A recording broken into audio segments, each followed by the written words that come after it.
A'udzu billahi minasyaitonir rajim. Bismillahirrahmanirrahim. Qala al-mu'allifu Qutbul Isyad Syarif Abdullah bin Alawiyah Azad nafa'ana Allah ta'ala bihi bi ulumi fid din wal dunya wal akhirah amin ya rabbal alamin. Allahumma inna nas'aluka al-afwa amin wa hifdzal mursalin wa ilhamal malaikatil muqarrabin. Allahumma aghnina bi'ilmin wa zayyinna bi'ilmin wa akrimna bittaqwa wa jammilna bil'afiyah ya arhamar rahimin.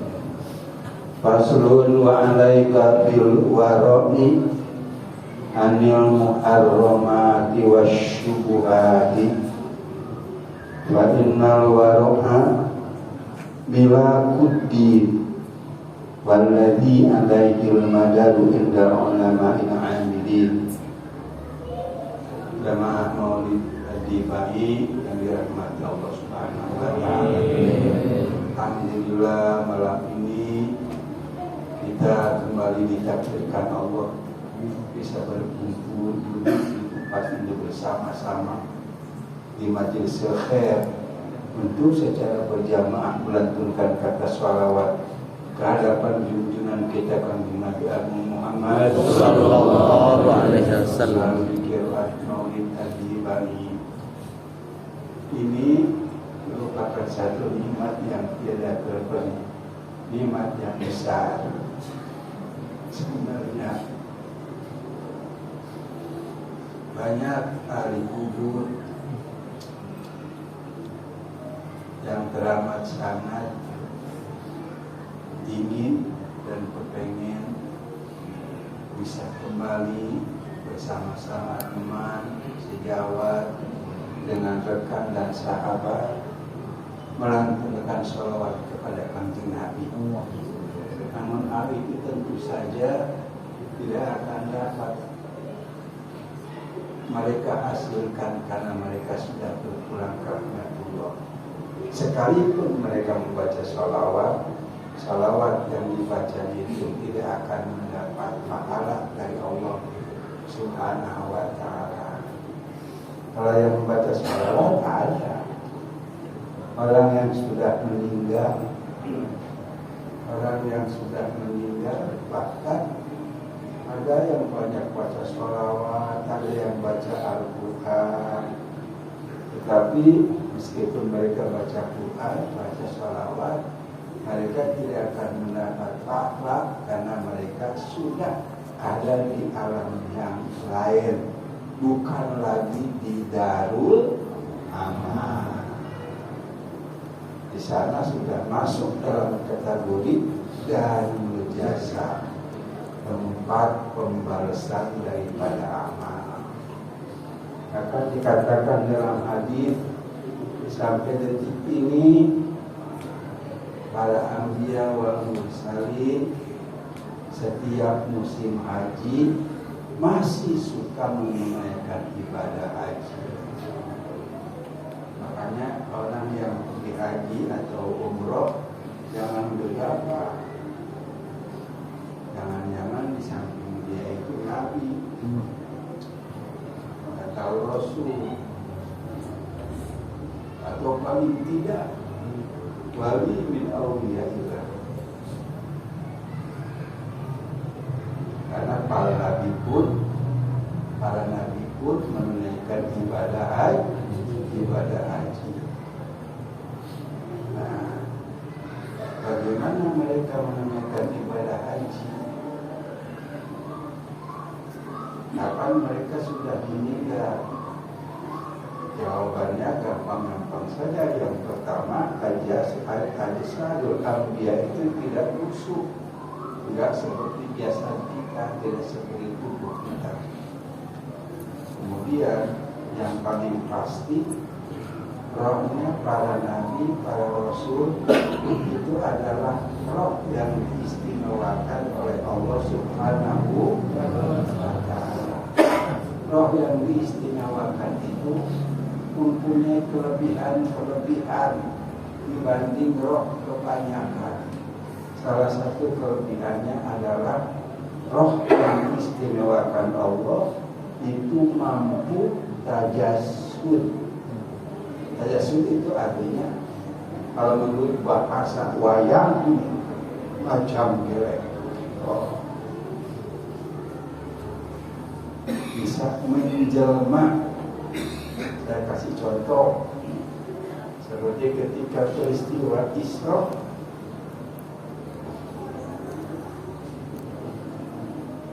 Sebenarnya buruk itu kecil, tidak besar buruk.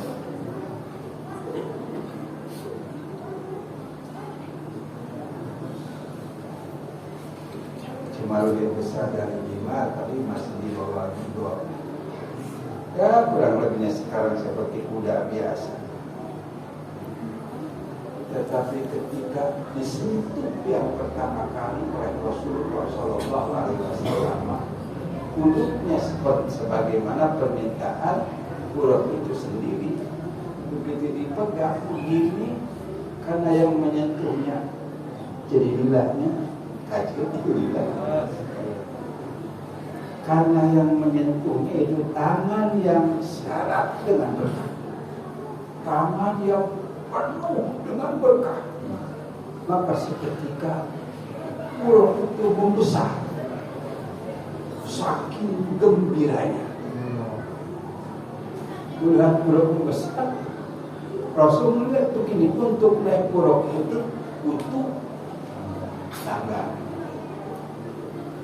Maka datanglah saya disihkan oleh Jailani. Saya berkata, Gusti, silakan injek punduk saya. Injek punduknya, naik Rasul ke atas pulau. Ya, itu yang datang sepak dulu panggil Jailani apa rohnya? Ya, gak apa-apa, salah gak apa-apa, salah teman-teman. Yang datang rohnya atau jasadnya?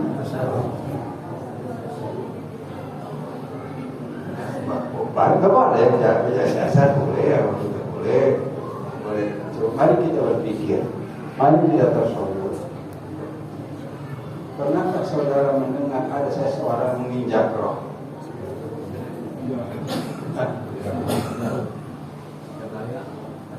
Kesana ini cina jelema ninjak roh.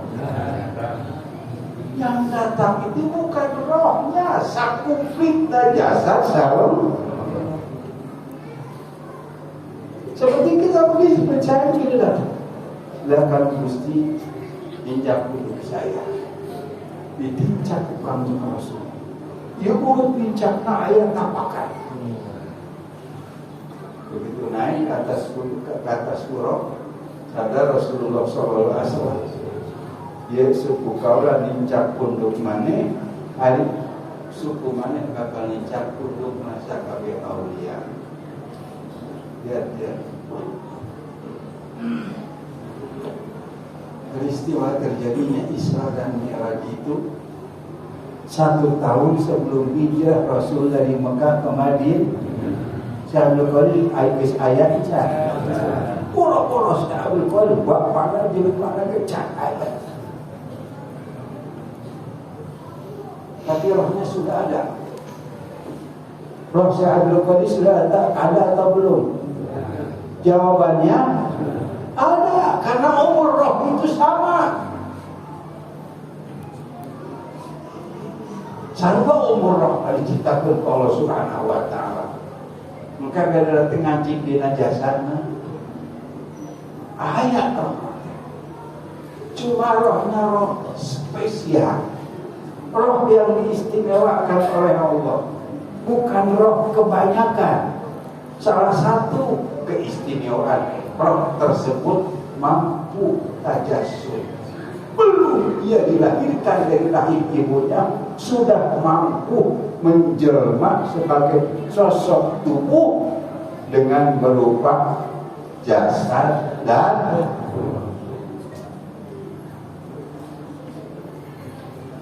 kalau sebelum dilahirkan saja sudah mampu tajasud menjelma, apalagi kalau sudah dilahirkan.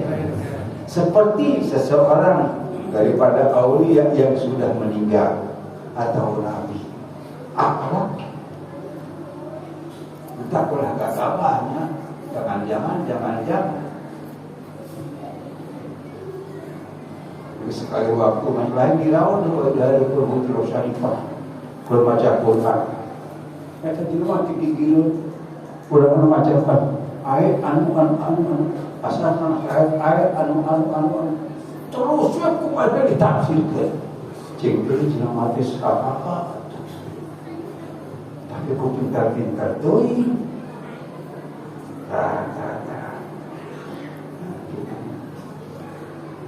Orang yang sudah meninggal pengen maulid,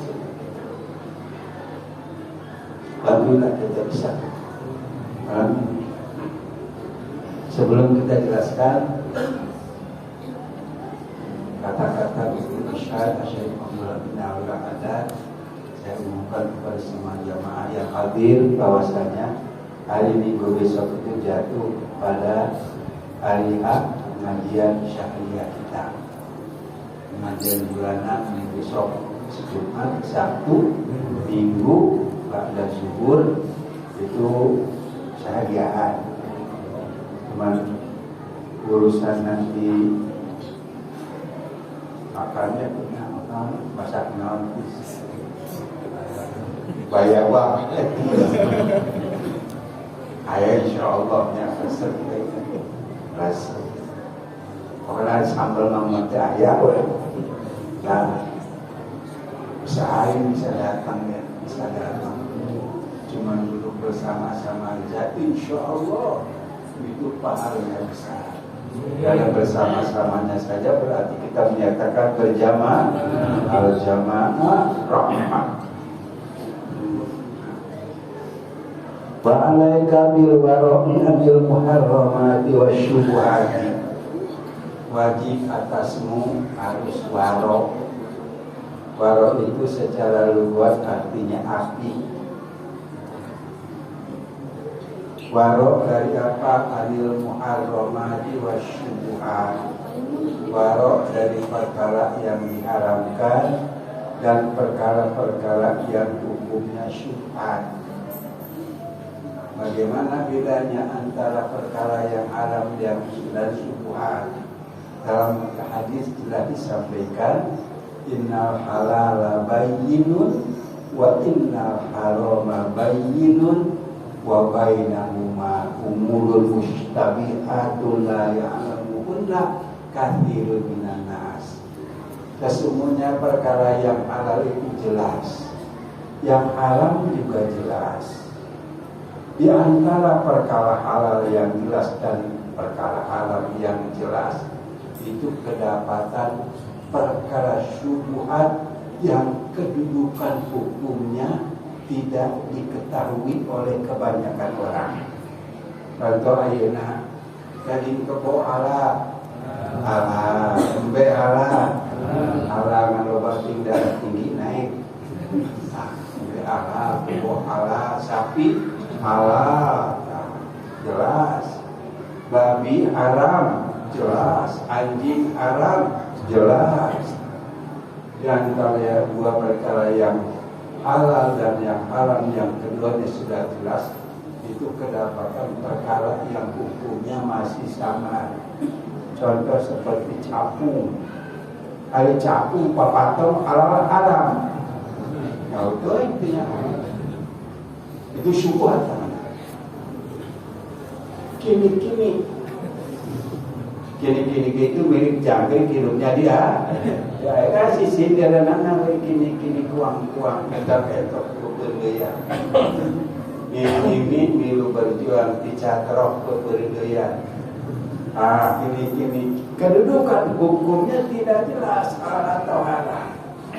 Itu namanya syubhat yang diharuskan oleh din dan syarat atas kita harus waro, artinya jangan sampai kita memakan perkara yang haram, juga jangan sampai kita memakan perkara yang kedudukan hukumnya masih sama dan belum diketahui. Kenapa demikian? Karena waman waqa'a syubhat waqa'a haram. Siapa orang yang terjerumus di dalam memakan perkara yang kedudukan hukumnya masih belum jelas, sama artinya dengan ia terjerumus di dalam makan perkara yang haram. Kini syubhat dahar haram jadinya. Nah, ini yang penting harus warok dari perkara yang haram dan syubhat. Sebenarnya warok itu ada yang khusus. Ada. Kalau warok dari perkara yang haram dan syubhat itu umum. Ada lagi tingkat di atasnya. Warok daripada perkara yang tidak thayyibah. Halal sih halal, cuma tidak thayyibah.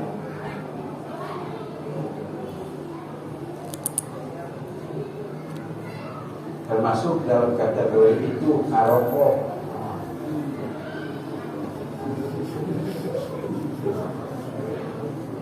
Hari ngarokok haram apa syubhat?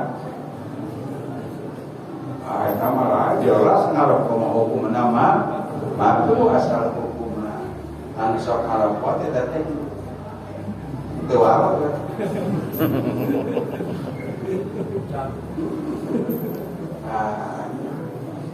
Orang yang orang yang warok yang ada pada tingkat yang lebih atas boro-boro ngarokok kada haram oge dipilih meskipun halal kalau tidak thayyiban tidak dimakan. Contoh seperti petek.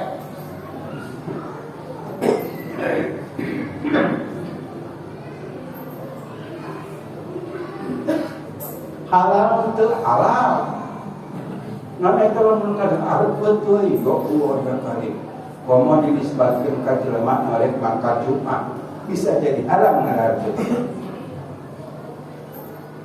Dan Jumat mawadam lagi putih. Penyikat gini deui. Tuh, barang jika mati sholat radang batur kapian yang kurang tidak lalu takbiratul ihram orang takbir ke Allahu Akbar.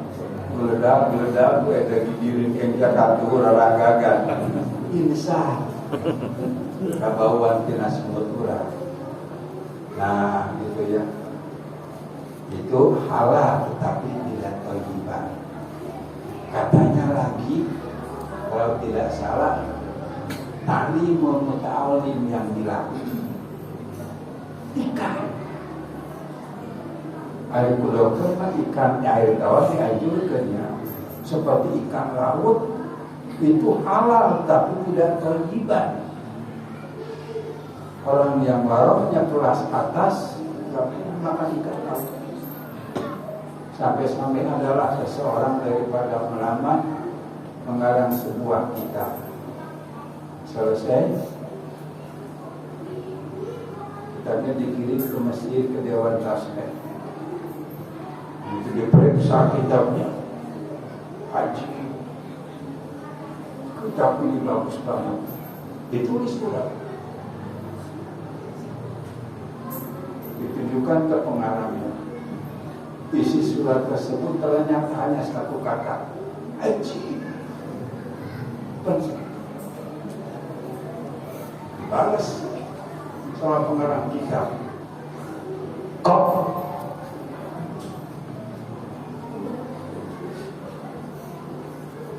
itu maksudnya ajib. Orang yang hidup di pinggir pantai yang notabene pasti banyak memakan ikan bisa mengarang kitab sedemikian hebatnya. Bagaimana bisa? Jawabannya kok. Artinya meskipun saya tinggal di pantai banyak ikan didapat orang dan sering saya lihat banyak, tetapi sama sekali saya belum pernah makan ikan laut.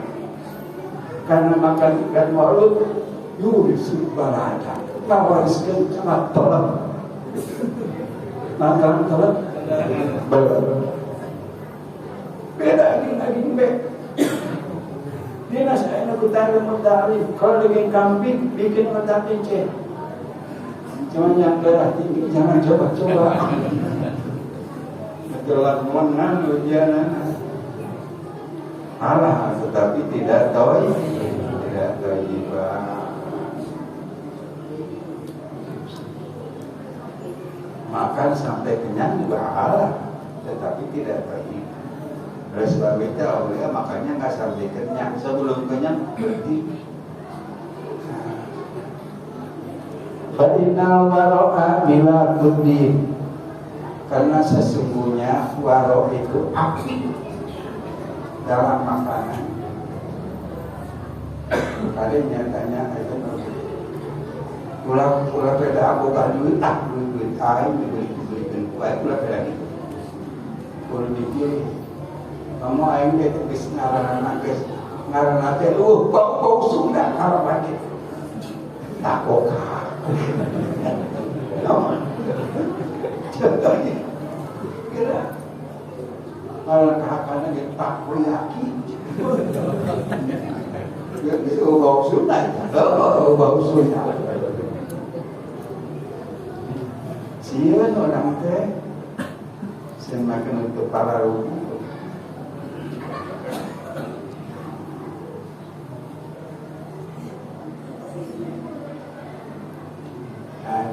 ada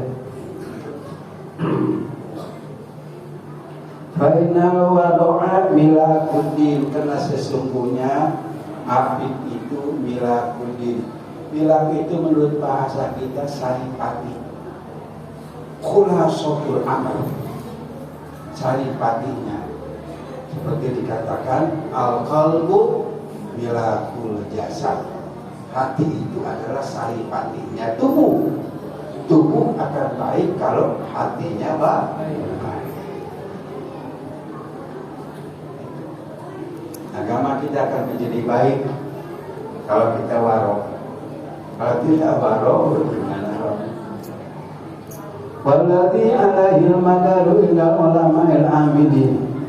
Dan waro itu merupakan rotasi agama kita, tempat perputaran syarah menurut ulama amilin.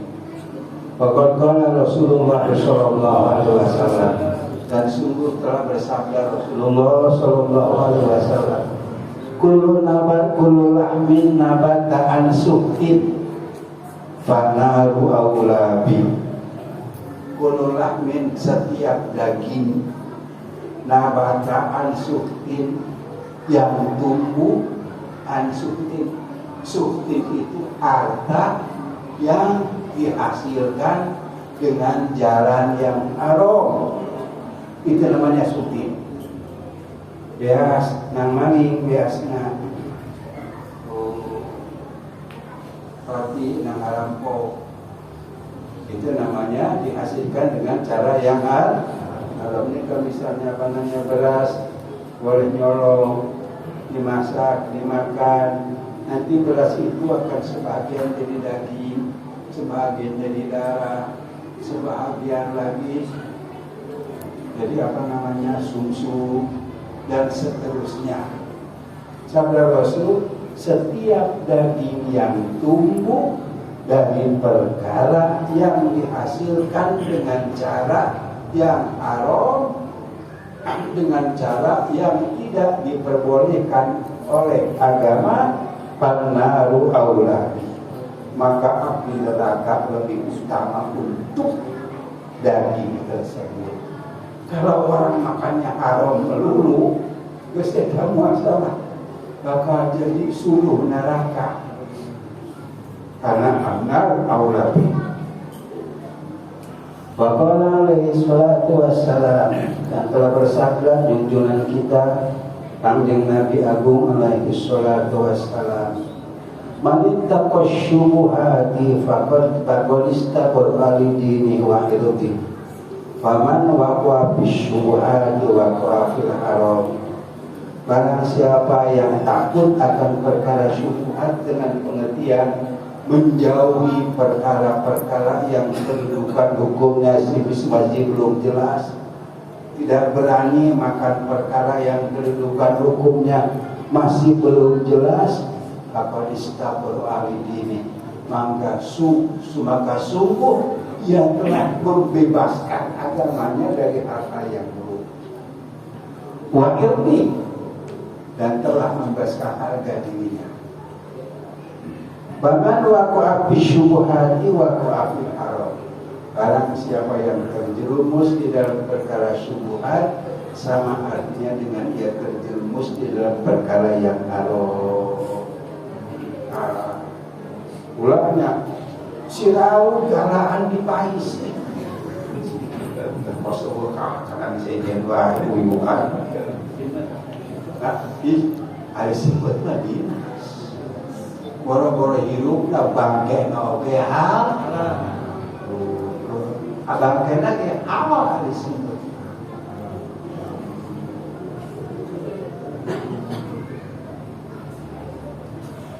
Simet, lau, boro-boro hirup lah bangke na ke hal.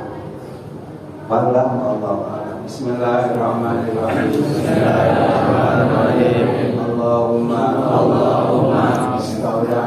istaudatuka ma'alamtanihi farudhu ilayya inda hajati ilaihi la tansani ya rabbal alamin. Aku mohon minkum, mudah-mudahan